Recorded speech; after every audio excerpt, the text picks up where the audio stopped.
Bonsoir, merci d'être là ce soir. Alors, on est là donc dans le cadre de la campagne de la cantonale pour Vanves. Nous sommes le 10 mars et le premier tour étant le 20 mars, nous sommes à J-10. Et donc je vais juste vous dire ce qui s'est déjà passé, ce qui va se passer et ce qui va se passer ce soir. Le 1er mars, on avait commencé notre campagne avec la venue de Cécile Duflot dans cette salle même, pour parler d'un thème un peu général, comment on fait chez les écologistes de la politique autrement que, on va dire, les partis plus anciens, les vieux partis. Comment on essaye de le faire à la fois en militant, sur le terrain et dans les institutions quand nous y sommes, et un certain nombre d'entre nous y sommes, et d'autres essayent d'y être. Donc moi je suis Marc Lipinski, je suis élu au conseil régional d'Île-de-France. J'en étais vice-président pendant 6 ans, jusqu'à 2010, jusqu'à l'année dernière, et là je suis donc le conseiller régional de base, et je suis élu avec un grand plaisir avec Augustin Legrand, qui est là ce soir, qui nous vient de Paris, très très loin. Et puis, à côté d'Augustin, il y a Corinne Prasnozzi, qui est notre candidate pour la cantonale à Vanves, qui fait un duo avec Pierre Toulouse, qui est là. Et puis, il y a une autre invitée, qui est Héloïse Marie, qui vous expliquera tout à l'heure sa situation. En tout cas, le sujet ce soir, c'est le logement. Nous referons une dernière réunion publique le jeudi prochain, toujours ici, sur un autre thème très important pour nous les écologistes, qui est le thème de l'eau et de l'appropriation des biens communs par des multinationales. Il se trouve en l'occurrence que c'est des multinationales d'origine française, c'est quand même des multinationales mondiales. C'est un vrai problème, mais ça sera le sujet de jeudi prochain. On aura d'ailleurs la visite de Jean-Luc Touly, qui est un militant de l'eau comme bien commun. Mais ce soir, c'est le logement. Alors pourquoi le logement, et est-ce que c'est un thème typiquement écologiste? Alors peut-être on risque de surprendre un certain nombre d'entre vous. Oui, c'est un thème typiquement écologiste. Pourquoi c'est un thème écologiste? Parce que le logement nous permet d'appréhender les choses dans une véritable globalité. Le logement, c'est bien sûr un endroit pour se loger, c'est évident. C'est un problème de plus en plus aigu. Vous le savez, tout le monde en parle en ce moment, mais ça vient de loin, donc je laisserai nos intervenants en parler.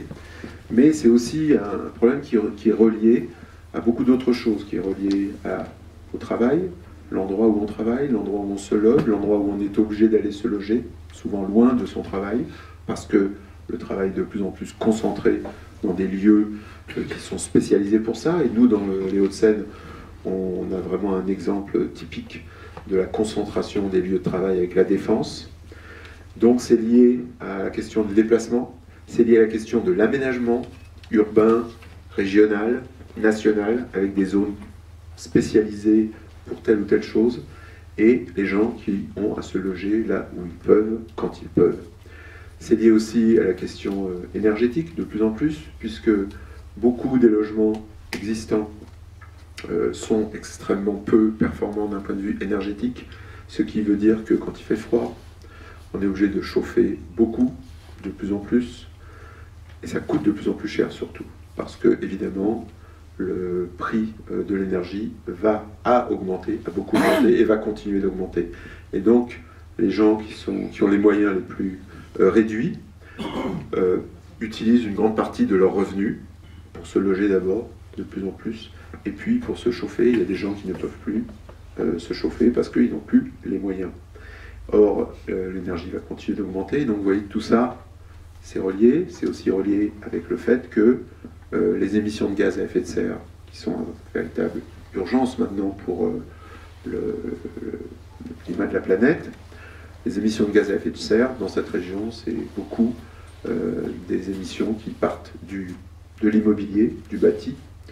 Et donc tout ça est absolument relié. C'est pour ça que de notre point de vue, nous qui sommes des écologistes politiques, et pas simplement des gens qui se préoccupent d'environnement, même si évidemment on s'occupe d'environnement, de ce point de vue, le logement est une façon d'aborder vraiment les enjeux politiques. Donc je ne vais pas être plus long, et je vais d'abord passer la parole à Augustin, que je remercie beaucoup d'être venu à Mende, et que j'ai appris à connaître depuis qu'il s'est engagé dans Europe Écologie Les Verts, il n'y a pas très longtemps, puisque c'était plutôt un militant de terrain, et que maintenant c'est à la fois un militant de terrain et un militant institutionnel, et je pense qu'il va vous expliquer comment on arrive à faire les deux. Bonsoir, installez-vous. Augustin. D'abord, c'est moi qui vous remercie de m'inviter et puis d'être là ce soir. On n'est pas très nombreux, mais finalement sur ces questions-là, ces thématiques-là de logement, moi je me rends bien compte qu'on n'est jamais nombreux. C'est un vrai problème. C'est une problématique qui touche 10 millions de personnes aujourd'hui dans notre pays, de près ou de loin. C'est 3 millions de personnes qui sont mal logées, donc qui vivent dans des taudis, qui vivent dans des caravanes, dans des campings, qui sont à la rue, qui sont à l'hôtel. Et puis c'est 7 millions de personnes qui sont très fragilisées à cause du logement. Donc ce que disait Marc, c'est des gens qui mettent plus de 50% de leur salaire pour se loger, des gens qui habitent très très loin de leur travail. Et c'est vrai qu'ici, les Hauts-de-Seine, on voit bien que c'est un... Enfin, en Ile-de-France, on voit bien que la situation est extrêmement visible. C'est-à-dire qu'en gros, on a des cités dortoirs où les gens dorment, où il n'y a pas d'accès, il n'y a pas d'emploi, avec des jeunes qui sont au chômage pour 50% d'entre eux chez les jeunes adultes hommes, entre 18 et 25 ans, et puis pour d'autres, c'est des gens qui font 2 heures de transport en commun pour venir travailler justement dans des poches où le logement est trop cher et où il n'y a pas d'effort sur le logement social. Donc je ne sais pas trop quoi vous dire en fait en introduction, si ce n'est, je ne sais pas si vous êtes ignorant ou pas ignorant sur ces problématiques-là, mais par exemple en France, on est 65% à être éligible au logement social. Ça, moi j'ai fait beaucoup de débats avec le film qu'on a fait avec les enfants de Don Quichotte, et je me suis rendu compte que même chez les militants, ou les personnes qui étaient un petit peu concernées ou qui avaient envie de... il y avait une énorme ignorance sur ce taux-là de personnes éligibles au logement social. Donc on fait croire que le logement social c'est pour les plus pauvres, les plus précaires, que ça va être des poches d'insécurité, alors que c'est tout le contraire. Le logement social, et tu le diras mieux que moi, c'est pour des instituteurs, c'est pour des gens qui travaillent à l'hôpital, c'est pour... voilà. Donc on a, par exemple, pour des familles qui gagnent 5 600 € par mois avec 2 enfants, ces familles-là sont éligibles au logement social. Donc voilà, c'est une immense majorité de nos concitoyens qui sont donc éligibles à ce logement. On fait aujourd'hui du très beau logement social.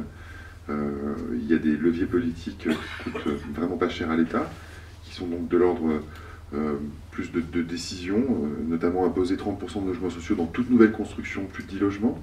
Donc ça, c'est imposé à des grands groupes comme Bouygues, justement, qui vont monter des tours de logement ou des R+4, rez-de-chaussée plus 4 étages, de leur dire, dans ces bâtiments-là, on vous impose de faire 30% de logements sociaux. C'est de la mixité sociale, c'est nécessaire, et c'est vrai qu'on part de très très loin, parce que la gauche, donc les socialistes qui étaient au pouvoir, la crise du logement qu'on connaît dans ce pays, elle a commencé vraiment dans les années 70. Donc voilà, la gauche comme la droite est totalement responsable de l'état des lieux, on peut dire. Et c'est vrai que nous, les écologistes, en tout cas moi c'est ce qui m'a séduit chez Europe Écologie, c'est cette radicalité pragmatique de dire l'écologie c'est l'humain avant tout, et c'est vrai que le logement, au même titre que l'éducation, la santé, c'est essentiel. C'est quelque chose sur lequel il doit y avoir un vrai consensus, et on a des exemples en Europe, dans les pays nordiques, de politiques publiques qui ont été mises en place, hors clivage partisan, hors question politicienne.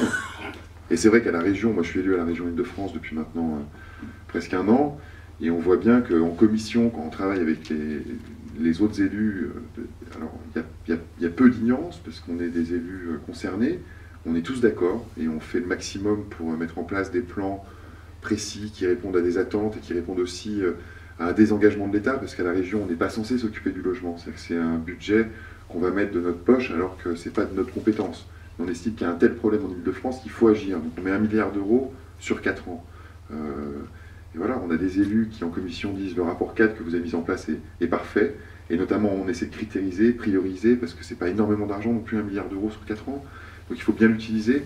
Donc en gros on dit, voilà, on va financer tel type de logements sociaux, pour les cas supérieurs justement, le PLS, alors c'est un peu compliqué, mais c'est des termes un peu techniques, mais dans des communes qui ont déjà 40% de logements sociaux, pour justement favoriser la mixité sociale, faire en sorte que Et ben, on a des élus de droite qui sont totalement d'accord en commission, et puis qui, à l'Assemblée, sur des postures partisanes, politiciennes, vont dire « Ah, mais attendez, vous pensez pas aux classes moyennes, vous oubliez les classes moyennes, et vous mettez des politiques dogmatiques en place. » Donc on est vraiment sur des enjeux d'une opinion qui finalement est peu sensibilisée, peu à même de comprendre la problématique, des médias qui aussi sont complètement...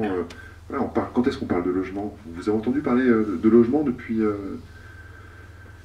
par nos principaux gouvernants. Je sais pas, moi je suis vraiment sur le secteur avec l'association et on est en collectif avec plein d'associations et c'est vrai qu'on essaie de faire du lobbying intensif pour faire en sorte que ce dossier-là ressorte, parce qu'on parle de logement, on parle de pouvoir d'achat, on parle de plein de choses finalement.